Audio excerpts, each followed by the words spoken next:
Operation सिंदूर से ही जुड़ी एक खबर है जिसको आप तक लाने से बचाया जा रहा है, छिपाया जा रहा है कि बाकायदा भारत और पाकिस्तान के बीच सीज फायर की मध्यस्थता अमेरिका ने की, वो भी भारतीय मूल के एक अमरीकी अधिकारी के जरिए इस मध्यस्थता को अंजाम दिया गया। उस पर कहीं ना कहीं भारत पूरी तरह कामयाब नहीं रहा।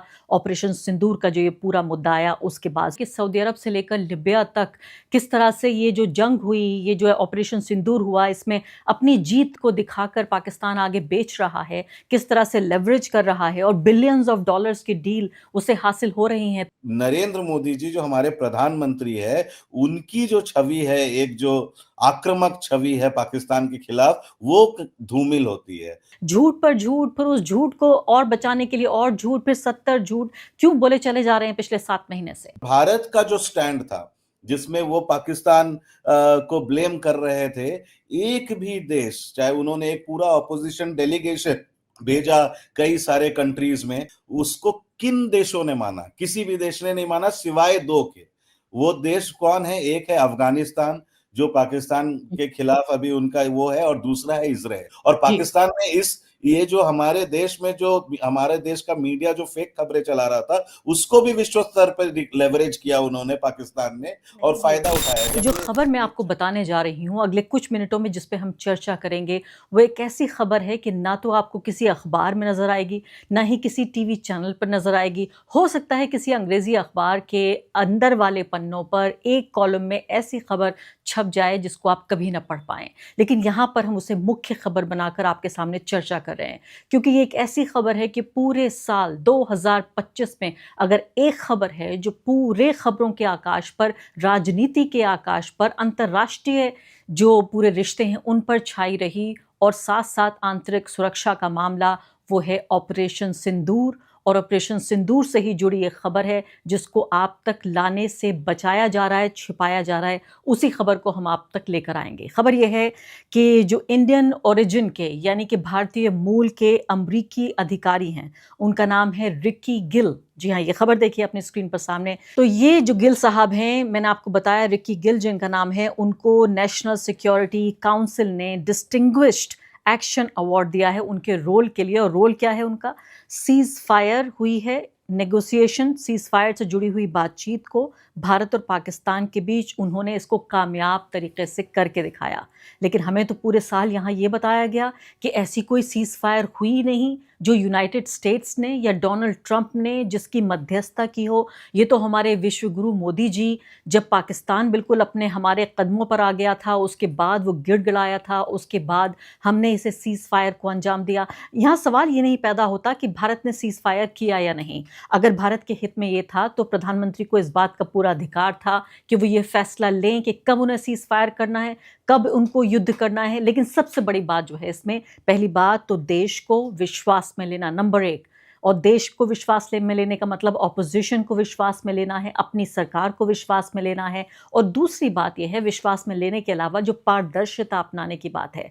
यहाँ मेरी सबसे बड़ी शिकायत ये नहीं है कि युद्धबंदी नहीं होनी चाहिए थी। अगर युद्धबंदी अच्छी है भारत के लिए, भारत के हित के लिए, तो युद्धबंदी हो, और अगर युद्ध अच्छा है तो युद्ध हो। लेकिन सबसे महत्वपूर्ण बात यहाँ पर यह है कि ये जो, जैसे कहते हैं मोदी जी, हिपोक्रेसी की भी सीमा होती है।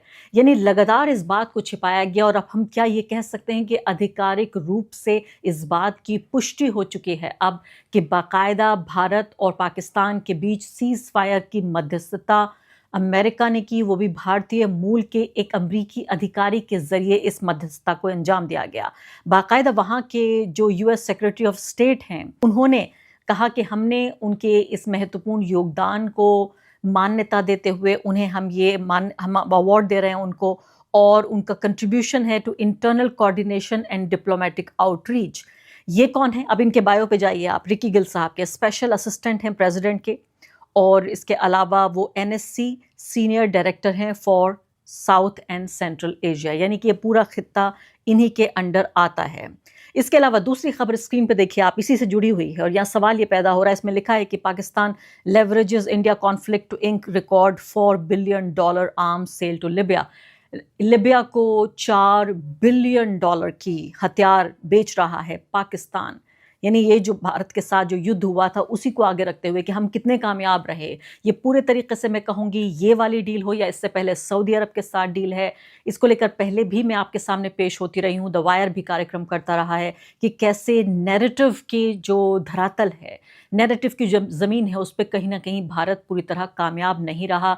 ऑपरेशन सिंदूर का जो ये पूरा मुद्दा आया उसके बाद से, और इसीलिए पहले सऊदी अरब के साथ डील की गई पाकिस्तान के ज़रिए, और वो डील इतनी, मैं कहूँगी इस तरह की डील थी जिसमें ये कहा गया कि अगर सऊदी अरब पे हमला होता है तो वो पाकिस्तान पे माना जाएगा, और पाकिस्तान पे हमला होता है तो सऊदी अरब पे माना जाएगा। इतनी गहरी साँठ-गाँठ इन दोनों देशों के बीच, और ये लिबिया के साथ दूसरा इन्होंने करार किया है। अब यहाँ पर अखबार जो हैं वो बहुत, मैंने कहा, छोटी-छोटी खबरें छाप रहे हैं, और हिंदुस्तान टाइम्स ने एक छोटा-सा प्रोफाइल भी उनका किया है कि वो कौन हैं, तो कह रहे हैं कि सीनियर डायरेक्टर हैं, साउथ और सेंट्रल एशिया के स्पेशल असिस्टेंट हैं।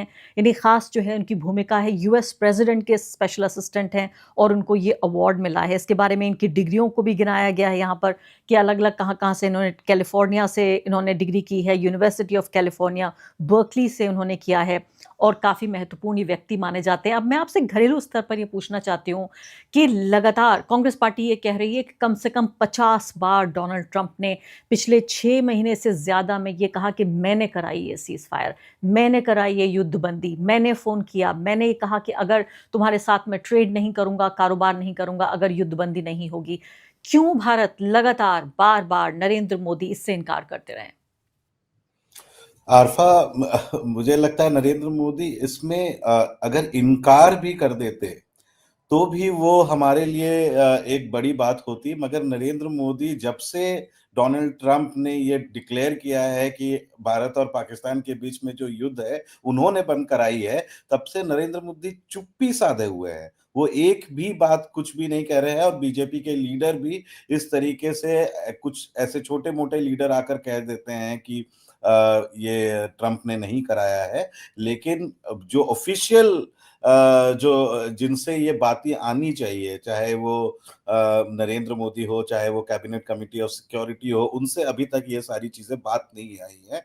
बीच में बस एस जयशंकर के ने एक टेंजेंशियल कमेंट में बस इंडिकेट किया था कि ऐसा हमने किसी को परमिशन नहीं दी कि हमारे भारत और पाकिस्तान के बीच में वो इंटरनल मैटर्स में घुसे। बस इतना कहा था, उन्होंने भी साफ तौर पे नहीं कहा था कि इसमें डोनाल्ड ट्रंप का रोल क्यों है। आज तक जब से ऑपरेशन सिंदूर खत्म हो चुका है, हालांकि नरेंद्र मोदी जी का और प्रधानमंत्री जी का कहना है कि ऑपरेशन सिंदूर कायम है और अभी भी चल रहा है वो, लेकिन जब से वो युद्ध खत्म हुआ है तब से आज तक भारतीय सरकार की तरफ से एक भी स्पष्ट तौर पर डोनाल्ड ट्रंप का क्या रोल रहा है वो हमें नहीं बताया गया है। इसके बनाम अगर आप यूएस में देखें तो लगातार डोनाल्ड ट्रंप कहे जा रहे हैं कि उनको नोबेल प्राइज मिलना चाहिए, जिस तरीके से उन्होंने कई युद्धें रुकवाई हैं, किस तरीके से मीडिएट किया है, और बल्कि ये भारत और पाकिस्तान का जो युद्ध है उसको भारतीय सरकार ने नहीं, उन्होंने ट्विट एक्स पे जाकर उन्होंने ये कहा कि उन्होंने रुकवाया है। और आज जो रिकी गिल को सम्मानित किया गया, रिकी गिल कोई ऐसे वैसे छोटे ऑफिशियल नहीं है वो, जैसा कि आपने उनका परिचय दिया कि किस तरीके वो सीनियर डायरेक्टर है साउथ एशिया और सेंट्रल एशिया में जो नेशनल सिक्योरिटी काउंसिल है, उनके सीनियर डायरेक्टर है, भारतीय मूल के अमेरिकन है वो। और हम जो एज पॉलिटिकल रिपोर्टर हमें रिकी गिल की पहचान तब होती है जब वो लगातार बड़े बड़े इंडस्ट्रियलिस्ट, यहाँ के जो बड़े पॉलिटिशियंस हैं उनके साथ डिनर मीटिंग्स करते हैं, जिनकी खबरें नहीं आती हैं। लेकिन रिकी गिल भारत में और पाकिस्तान में बहुत ही ज्यादा प्रभावशाली है, और उनको और कोई नहीं, US secretary of state Marco Rubio जो पूरा देख रहे हैं ये फॉरेन अफेयर्स, उन्होंने सम्मानित किया है ये कहते हुए कि इनकी सीज फायर में बहुत बड़ी भूमिका है। और आज तक हमें नहीं बताया गया है भारत सरकार के द्वारा कि यहाँ पे अमेरिका का क्या रोल रहा। तो ये ट्रांसपेरेंसी तो दूर की बात है, बल्कि ओपेसिटी है, बताया ही नहीं जा रहा है। और ये लगातार जो भारतीय सरकार जिस तरीके से अपना परिचय मतलब ग्लोबल स्टेज में देती है, विश्व में देती है, उसके पूरी तरीके से विपरीत राजनीति जो है और राजनीतिक मैसेजिंग जो होती है वो भारत में करती है। यहाँ वो तो अजय, मैं ये आपसे ये जानना चाहती हूँ, पहली बात इससे पहले कि आप आगे बढ़ें अपनी बातचीत में, पहली बात तो ये विदेश मंत्री के स्तर की हम ये कह सकते हैं अवार्ड मिला है, तो कोई ये मामूली बात नहीं है कि किसी गली चौराहे पे अमेरिका के ये अवार्ड दे दिया गया। आप कह रहे हैं बेहद महत्वपूर्ण व्यक्ति हैं, तो क्या आप ये मान रहे हैं यहाँ पर, क्या हम दोनों इस बात पर सहमत हो सकते हैं कि इसको एक तरह से अमेरिका की तरफ से एक आधिकारिक पुष्टि माना जाए? हालांकि खुद जब प्रेसिडेंट बार बार कह रहे हैं तो इससे बड़ी तो कोई आधिकारिक पुष्टि हो नहीं सकती, लेकिन अमेरिकी सरकार की तरफ से, चलिए डोनाल्ड ट्रंप को भी ये मान लिया जाता है कि कभी भी कुछ भी कह देते हैं, बड़े सरफिरे हैं, दीवाने हैं, उनको कुछ पता नहीं है, लेकिन यहाँ बाकायदा सरकारी स्तर पर एक आधिकारिक कार्यक्रम करके उन्हें अवार्ड दिया जा रहा है उनके योगदान के लिए, तो इसको आधिकारिक पुष्टि माने क्या? बिल्कुल आधिकारिक और पूरी तरीके से आधिकारिक, इसको आधा अधूरा आधिकारिक नहीं है, पूरी तरीके से आधिकारिक है। और दुनिया में अमेरिका ये दिखाने की कोशिश कर रहा है कि जो भारत और पाकिस्तान का जो युद्ध रुका वो सिर्फ और सिर्फ अमेरिका की वजह से हुआ है और किसी की वजह से नहीं। और इस भारत इसलिए चुप है क्योंकि अमेरिका के का जो ये इंटरवेंशन है उससे नरेंद्र मोदी जी जो हमारे प्रधानमंत्री है उनकी जो छवि है, एक जो आक्रामक छवि है पाकिस्तान के खिलाफ, वो धूमिल होती है, वो कमजोर नजर आते हैं। और जिस तरीके से एक वॉर हिस्टीरिया उस समय फैलाया गया था कि अगर हम हमारे जो सैन्य बल है वो किसी तरीके आक्रमण कर रहे हैं और आने वाले दिनों में पता नहीं कहाँ उस युद्ध का क्या स्वरूप हो, और अचानक से हमें याद है कि किस तरीके से एब्रप्ट एंड जिसको कहते हैं वो हुआ था, और वो भी ट्रंप ने डिक्लेयर किया था। और कुछ एक दिन के बाद या 2 दिन के बाद आकर नरेंद्र मोदी जी ने युद्ध को विराम नहीं दिया। उन्होंने ये कहा कि ऑपरेशन सिंदूर आगे भी चलेगा, लेकिन अभी हमने स्ट्रेटेजिकली इसे बंद किया है। लेकिन उसके बाद से भी अगर आप देखें तो दिल्ली में चाहे ब्लास्ट हो, चाहे जम्मू एंड कश्मीर में छोटे मोटे जो 2-3 टेररिस्ट इंसिडेंट हुए हैं, उसको भी किसी तरीके से पूरी तरीके से हवा नहीं दी गई, क्योंकि उसमें उसमें भी ये होता है कि जिस तरीके से नरेंद्र मोदी जी ने ये कहा था कि अब पाकिस्तान डरेगा हमारे खिलाफ कुछ करने से, लेकिन उसके बाद भी जो छोटी मोटी घटनाएं हुई हैं उसको डोमेस्टिक इंसिडेंट्स मान लिया गया। उसमें उसमें पाकिस्तान के क्या रोल है, हालांकि कुछ रिपोर्ट्स में आए कि इसमें भी हाँ पाकिस्तान के रोल है, लेकिन जी। उसमें क्या पाकिस्तान का रोल है ये सरकार की तरफ तरफ से, ना कि पुलिस की तरफ से कोई पुष्टि नहीं की गई है। जी हाँ, लेकिन अजय, इस पूरे मामले को अगर देखें, जो इनकी घरेलू स्तर पर जो एक इमेज क्रिएट की गई है कि एक ऐसा मजबूत प्रधानमंत्री जो डरता नहीं है। नरेंद्र मोदी जब प्रधानमंत्री नहीं थे तब किस तरह से बड़े-बड़े दावे करते थे पाकिस्तान को लेकर, भारत की जो पूरी सिक्योरिटी का जो हमारा सिस्टम है उसको लेकर, कि ऐसा मजबूत प्रधानमंत्री कि पूरी दुनिया काँपती है, विश्व गुरु हम बन गए हैं। तो ये इस छवि को नुकसान पहुँचता है, लेकिन अगर मान लेते हैं इसको, अगर एक मासूम तरीके से देखने की कोशिश भी की जाए कि मान लेते हैं अमेरिका ने ये दबाव बनाया या पाकिस्तान ने कहा अमेरिका से दबाव बनाने के लिए कि आप सीज़ फायर कराइए, हमारा नुकसान हो रहा है। अगर इस तरीके से भी भारत इसको रखने की कोशिश करे कि भई देश का प्रधानमंत्री है और देश के प्रधानमंत्री भारत के देश के हित को बेहतर तरीके से जानते हैं, युद्धबंदी कोई कायरता की बात नहीं है, युद्ध करना भी बहादुरी की बात है, और जब सही वक़्त आए, जब युद्ध को बंद करना भी, युद्ध को विराम करना भी अच्छी बात है। क्या इस तरह से इसको नहीं कहा जा सकता था? झूठ पर झूठ, फिर उस झूठ को और बचाने के लिए और झूठ, फिर 70 झूठ क्यों बोले चले जा रहे हैं पिछले 7 महीने से? बढ़ा चढ़ाकर बोलना, खास करके अपने घरेलू जो राजनीतिक फायदे होते हैं उसको, ये जो एंटी वो अपने आप को चाहे विश्व गुरु मान ले, लेकिन किस तरह जो घरेलू डोमेस्टिक पॉलिटिक्स के अनुरूप जिस तरीके से उन्होंने पूरा फॉरेन अफेयर्स की अपनी विश्व गुरु की छवि बनाई है, वो एक तरीके से सिर्फ बढ़ा चढ़ा के नहीं है, वो एक तरीके से झूठी भी है। वो इसलिए मैं कह रहा हूं, अगर आप ऑपरेशन सिंदूर का ही आप उदाहरण देख ले, अभी मैं कुछ दिनों पहले एक सेमिनार में मणिशंकर अय्यर को सुन रहा था। वो मुंहफट है, लेकिन मणिशंकर लेकिन सीनियर कांग्रेस लीडर है, ग्लोबल पॉलिटिक्स को बहुत बढ़िया समझते हैं, वो आईएफएस ऑफिसर भी रहे हैं, डिप्लोमेट रहे हैं, और उनका सीधा सीधा मानना है कि अगर 6 महीने के बाद ऑपरेशन सिंदूर का क्या हुआ, तो आप देखिए जब युद्ध में विराम लगा, जो डोनाल्ड ट्रंप का कहना है कि उन्होंने विराम लगाई, तो उसके बाद पाकिस्तान किस तरीके से चालाकी से यूनाइटेड नेशन सिक्योरिटी काउंसिल में सबसे पहला पहलगाम अटैक पर कंडेम करने वाला स्टेटमेंट पाकिस्तान ने ड्राफ्ट किया, और ड्राफ्ट करने के बाद उन्होंने चाइना की मदद ली, और यूएन सिक्योरिटी काउंसिल में जो सारे बड़े देश हैं, पांचों देश, उनको सिग्नेटरी बनाया कि तो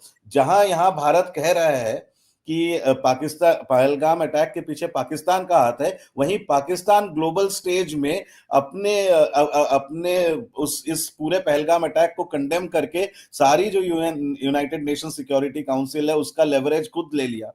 जी हाँ। फिर उसके बाद और भारत का जो स्टैंड था, जिसमें वो पाकिस्तान को ब्लेम कर रहे थे, एक भी देश, चाहे उन्होंने एक पूरा ऑपोजिशन डेलीगेशन भेजा कई सारे कंट्रीज में, और कई सारे कंट्रीज में भेजा, मगर उन्होंने नेपाल नहीं भेजा, बांग्लादेश नहीं भेजा, श्रीलंका नहीं भेजा, हम्म। और मालदीव्स नहीं, जो अपने पड़ोसी हैं मुल्क जो है, वहां वहां पर भारत ने कोई कोशिश नहीं की। पूरे भारत का जो पोजीशन है उसको किन देशों ने माना? किसी भी देश ने नहीं माना सिवाय दो के।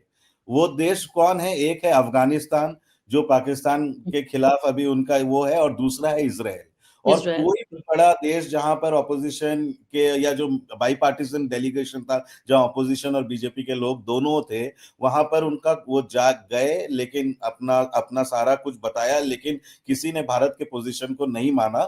और इसके बनाम आप देखिए पाकिस्तान का जो स्टेटमेंट है, वो यूनाइटेड नेशन काउंसिल में उन्होंने अपने आप को पहलगाम से और इसके अलावा ये भी बताना चाहती हूँ आपको, मैंने अपनी प्रस्तावना में भी यही कहा था कि सऊदी अरब से लेकर लिबिया तक किस तरह से ये जो जंग हुई, ये जो ऑपरेशन सिंदूर हुआ, इसमें अपनी जीत को दिखाकर पाकिस्तान आगे बेच रहा है, किस तरह से लेवरेज कर रहा है, और बिलियंस ऑफ डॉलर्स की डील उसे हासिल हो रही हैं। तो नैरेटिव के स्तर पर भी कहीं ना कहीं भारत बहुत ज़्यादा अपने को स्थापित नहीं कर पाया, डेलीगेशन भेजने के बाद, करोड़ों रुपए भेजने के बाद भी, और इतनी भारी भरकम मीडिया यहाँ जो दिन रात सरकार के गुणगान करती है, लेकिन ये सब कुछ साबित नहीं कर पाए। और बल्कि मतलब इंडिया की छवि, जो भारत का जो मीडिया है, जो पूरी हर समय सरकारी गुणगान करता रहता है, वो उन्होंने भारत की छवि विश्व स्तर पे खराब की।